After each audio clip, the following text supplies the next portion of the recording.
What's going on, everyone? It's Sheena, aka Sheenapreneur, your favorite veteran. There are 3 ways that you can get into government contracting and win contracts just this month. Just this month, there are 3 pathways that I can get you into government contracting and you can win fast. So let's get into it. So most people, as you know, overcomplicate government contracting. You probably yourself overcomplicated government contracts. But the truth is there are contracts that you can get started, get awarded right away, really fast in less than 30 days. So what are those things? The first thing is one of my favorites, which is micro contracting. Now, these are things that you can get into without any past performance, without any money, most of the time, and even without a crew, solo dolo. And you could just find someone to help and partner with you on these things. So the first thing is micro purchasing, and so that's one of my favorites. I do have a video where I talk about it, and I'll put it up here and put the link in the description. But basically, micro purchasing is the agency has a threshold that they can go up to. Usually on the federal side, it's about $10,000, but also on the local side, it could be any amount. It could be up to $100,000, it could be $40,000. Even on the federal side, it could be lower than $10,000. It could be up to $250,000, and that kind of was navigated differently throughout COVID or after COVID, post-COVID. But with that, micro purchasing is usually just a credit card purchase. Now, I also did a micro purchase with a hospital during COVID. Now, this wasn't a government contract. This was really like a pseudo type of situation. By pseudo, I mean it wasn't like a government agency. It wasn't a corporate agency. It was kind of like in the middle. And that's where my understanding a lot of hospitals are. They might be kind of on the nonprofit side, but nonetheless, it was written out kind of like a government contract. And they had a credit card purchase up to $30,000. So with that, I had a product, they needed the product, and they paid as soon as they got the product. Boom, bam, boom, done. That's pretty much how micro purchasing works. It's just like if someone was to buy something from you directly and you were at a trade show or you had a storefront and they wanted to buy a bulk of what you sell or services in bulk as well, then they can use the credit card purchasing. And so it's usually a threshold, like I said, but sometimes they can work that out to where it's broken into multiple purchases. So it might be like the initial assessment of you doing something, and that assessment is $5,000. Boom, swipe the credit card. Then it goes into phase 1 of the project, and then boom, swipe the credit card. And then it goes into phase 2 of the thing. Okay, boom, swipe the credit card. So sometimes they're able to break it up into different types of processes, even though it's for one process. So some of the examples of micro purchasing would be for emergency services, for moving services, for like a disaster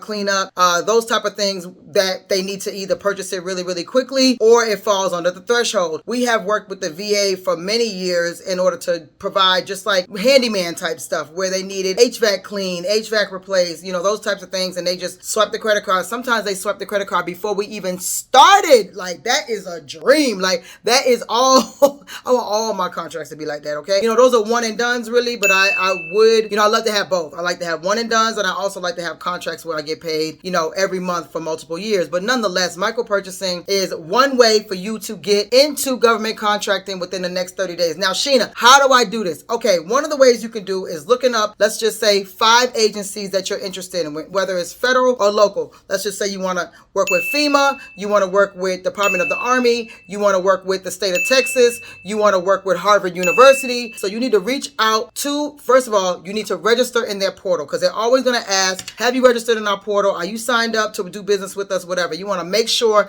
that you cover that base right away. That's one of the first things you're going to do. After you find out which agencies you want to actually work with, and you can just start with those 5 and then move on to more if you want, but let's just start where nice and breezy with the 5. And you register on their portal by Googling, as some of you that have maybe been around for a little bit, by Googling state of Texas vendor registration, whatever the thing is, whatever the location is. I forgot the examples I gave, but basically you're going to Google those and see how to do business with them, how to register as a vendor with them. And then you're going to reach out to the names that are associated with those registrations, because a lot of times they'll say, if you have any questions about this registration process, reach out to Jane Smith at whatever, at stateoftexas.gov, whatever the case may be, okay?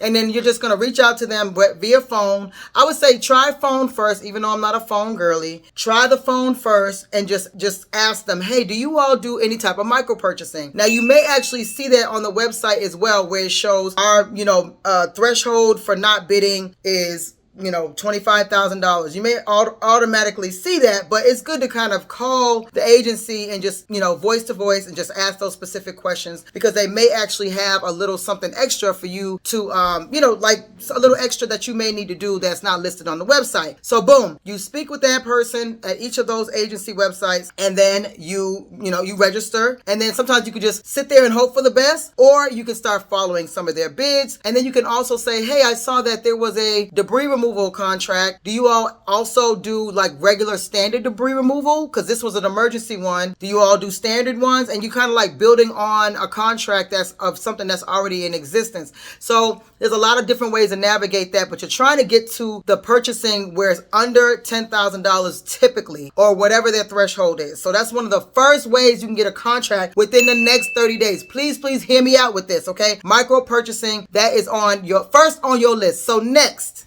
of course is going to be SLED contracts. If you don't know what SLED is, that is state, local, and education. Education got 2 letters while the rest have 1 letter, but I don't make the rules, so I'm just saying. But SLED contracting is local contracting. Basically, like I just said, state, local, education, and that's university systems and public school systems and even charter school systems. So anything that's at the state and below is considered SLED contracting. So those are a lot easier to get into rather than federal contracting. I still do federal contracting, like I just mentioned. I work with the VA, but if you're trying to get in there within the next 30 days, you want to do the same thing I just said when it comes to micro purchasing, and that is registering as a vendor in order to see what they have out there. A lot of them are going to be listing contracts on their portals, individual portals, and they use websites like BidNet Direct. They use websites like Bonfire. They use websites like Jagger. They use all these different websites that, they may house their contracts. So don't let some of those websites scare you. Now, if there's anything that you have to pay, typically it's because you either went the wrong way on that website or it's a scam. So just make sure if you have any questions about a website and you paying, just go ahead and leave it in the comments so I can verify, because I pretty much know every single website there is to know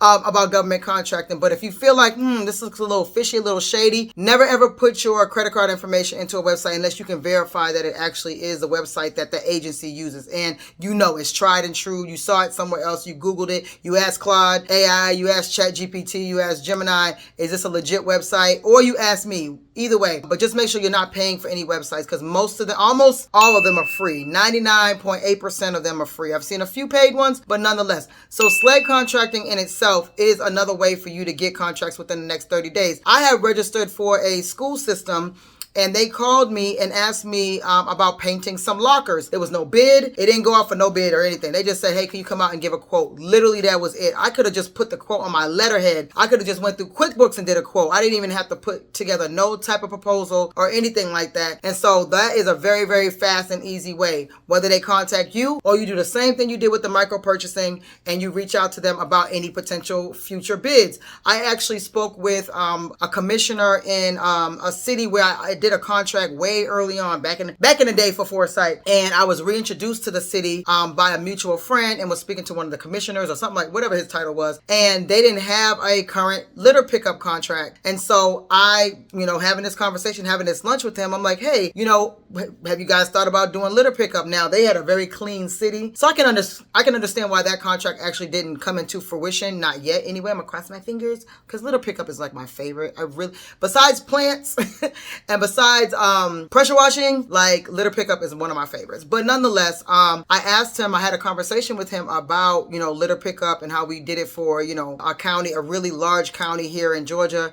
And he was like, I never thought about that, because he said his threshold for his credit card was like up to $39,999. I was like, say less. That means it doesn't have to go out for bid for that particular city. And when I say go out for bid, that means that he doesn't have to get multiple quotes. It means that he doesn't have to it doesn't have to go through the board like some other contracts. A lot of federal contracts are already they're already scrutinized, for lack of a better word. But with these at the local level, I'm talking directly to the person who could actually make that decision and use his own county credit card, his own city credit card to purchase a service from me. So that's another great way to get into local contracting, super duper fast. And if you have the ear of someone that you are familiar with, you went to school with, this is not illegal. This is you providing a service service as long as you actually provide the service. You don't want to do anything illegal, right? So that's what I always say. I always put that little caveat on there. You don't want to do anything illegal. You just want to make sure that you're following the regulations and the steps based on, especially on the local side. But you don't want to get your friend or associate in trouble either. So that is a really, really quick way to get into contracting in the first 30 days. So next,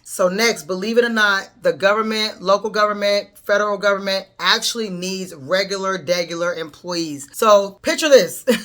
You can do data entry, which most of us do. If you ever had an office job, then you've done some sort of data entry, right? They may need a data entry specialist. They may need all different types of staffing jobs that the government may just need one person to do it. I've seen multiple contracts for attorneys, even for a judge. I couldn't believe it. Like I forgot which county it was, but they needed a judge. Literally, staff judges, like they want someone to staff a judge, find a judge, hire them, and then that person works for that county. Now, that reminds me of something, because one of my contracts that I currently have, they said that they had a hiring freeze, which I think a lot of federal agencies do, but this particular contract is a local contract, and they have a hiring freeze, and they asked if we could hire a maintenance person and then it would be considered like a contract, but it was just for one singular person. Now, I ended up saying that ain't enough money. No disrespect, but like the trouble that I'm already dealing with that contract, and then to hire one singular person in a different state, I was like, nah. But it just makes me think about when they need a specific person, the reason why some of them may need to hire through your company for one person is because they might have a hiring freeze, and that is kind of like the loophole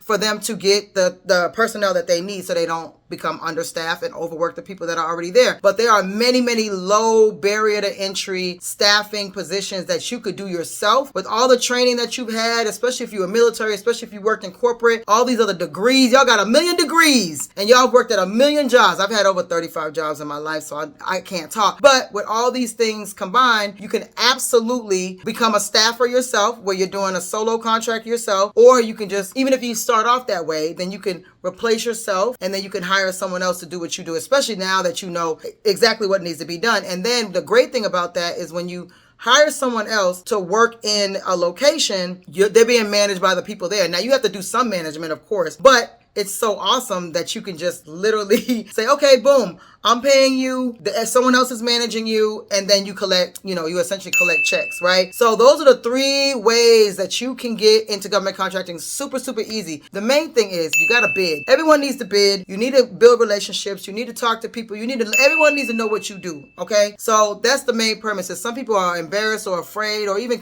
a little gun shy to tell people what they do, but you got to tell people what you do, because then they'll think of you when, a contract may come up. That's what happened with me with a contract that I had, one of my most lucrative contracts I ever had, where somebody knew me from a program, and they recommended me, and it ended up being like a life-changing contract for me and so many others. So it's a beautiful thing when you're able to, build and scale your company. That's what I always teach. That's my main goal, is to help people build, scale, and sell their company. That is the end result. Or you could pass it down. Either way.